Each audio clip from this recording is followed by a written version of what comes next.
வணக்கம். இந்த நாளில் சின்ன சின்ன வெளிச்சங்களில் இன்னொரு புதிய தகவலை தெரிந்து கொள்ளப் போகிறோம். ஒரு பெரிய தொழிலதிபர், பெரிய பணக்காரர், அவருக்கு ஒரே பையன். அவனுக்கு திருமணம் செய்ய வேண்டும் என்று முடிவு செய்து தனக்கு ஈக்குவலான ஒரு பெரிய தொழிலதிபரை பார்த்தார். இன்னொரு தொழிலதிபர், அவருக்கும் ஒரே பெண், 2 பேருக்கும் மனம் முடிச்சிட்டாங்க, நிச்சயமாயிருச்சு. நிச்சயத்தப்பவே 2 குடும்பத்திற்கும் நல்ல அண்டர்ஸ்டாண்டிங், நல்ல புரிதல் வந்துச்சு. பொண்ணு மாப்பிள்ளைக்கு ரொம்ப பிடிச்சிட்டு போயிட்டனால இந்த பெண்ணுடைய அப்பா என்ன பண்ணார், தனக்கு இருக்கிற சில நிறுவனங்களை மாப்பிள்ளை பேரில் எழுதி வச்சுட்டார். இப்போது கல்யாணத்துக்கு முன்னாலே எழுதி வச்சு நீங்கள் தான் எனக்கு அதுக்கு எம்டின்ட்டார்.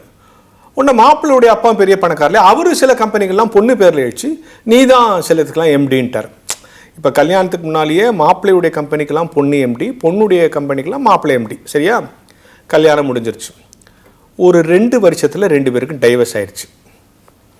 டைவர்ஸ் ஆன உடனே இவன் மாப்பிள்ளை என்ன பண்ணால், ஏன் நிறுவனத்தில் நீ இருக்கக்கூடாதுன்னா, இவன் ஏன் நிறுவனத்தில் இருக்கக்கூடாது, 2 பெரிய பிரச்சனையாகி நீ தலையிடக்கூடாது அப்படின்னுலாம் வழக்குலாம் போய் கோர்ட்டுக்கு போய் ரொம்ப நாள் கோர்ட்டில் வழக்கு நடந்து உச்ச நீதிமன்றத்துக்கு அது தீர்ப்பு போயிடுச்சு. உச்ச நீதிமன்றத்தில் சொன்னாங்க, திருமணம் அடிப்படையில் தான் கணவன் மனைவிங்கிறனால தான் இதை பரிமாறிக்கிட்டாங்க, நீங்கள் திருப்பி அவங்கவுங்க கம்பெனி அவங்கவுங்களே எடுத்துக்கலாம் அப்படிங்கிற மாதிரி ஏதோ வாதாடி தீர்ப்பாயிருச்சு. ஸோ இந்த கம்பெனியை நீயே எடுத்துக்கலாம், உன் கம்பெனியை நீயே எடுத்துக்கலாம், உன் கம்பெனியை நீயே எடுத்துக்கலான்ட்டு சொல்லியாச்சு.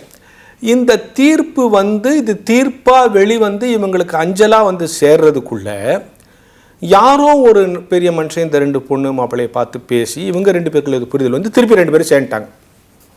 ஆச்சா, உங்களுக்கு ஒரே குழப்பமாக இருக்குல்ல? நடந்த விஷயங்கள் சேர்ந்துட்ட பிறகு அந்த தீர்ப்பு ஒன்றும் இல்லாமல் போயிடுச்சு.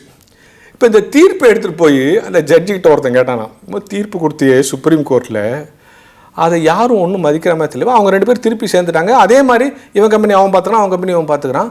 தீர்ப்புக்கு வேலை இல்லாமல் போயிடுச்சே. அப்போ அந்த ஜட்ஜு சொன்னாராம், இந்த தீர்ப்பை செயல்படுத்தலைன்னு யாராவது கண்டெம்ப்ட் ஆஃப் கோர்ட்டை அவமதிக்கிறாங்கன்னு வந்தால் தான் நாங்கள் பற்றி யோசிப்போம் அப்படின்னு சொல்லிட்டு 2வது சொன்னாராம், நாங்கள் தீர்ப்பு சொல்கிறது ஆர்கியூமெண்ட்டை பேஸ் பண்ணி, டாக்குமெண்ட்டை பேஸ் பண்ணி.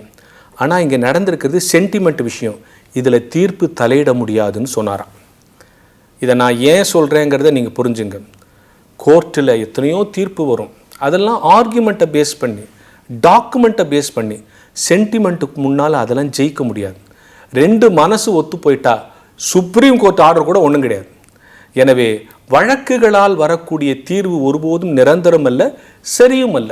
ஏனால் மனித மனங்கள் ஒவ்வொரு நிமிடமும் மாறக்கூடியது. எனவே மனங்கள் இணைந்ததற்கு பிறகு இந்த சட்டம், இந்த இபி கோர்ட் இதெல்லாம் ஒன்றும் இல்லாமல் போயிடும். எனவே மனதை ஒருவர் சேர்த்து வைத்து கொண்டால் அல்லது ஒருவரோடு ஒருவர் பொருந்தி போய்விட்டால் வழக்குகள் எல்லாம் ஒன்றுமில்லாமல் போய்விடும். வழக்கை காரணம் காட்டி, தீர்ப்புகளை காரணம் காட்டி எத்தனை நாள் உங்கள் வாழ்க்கையையும், உங்கள் வயதையும், உங்கள் இளமையையும், உங்கள் நிறுவனத்தையும், உங்கள் பள்ளிக்கூடங்களையும் நீங்கள் வீணெடுத்து கொண்டு போயிருக்க போகிறீர்கள்.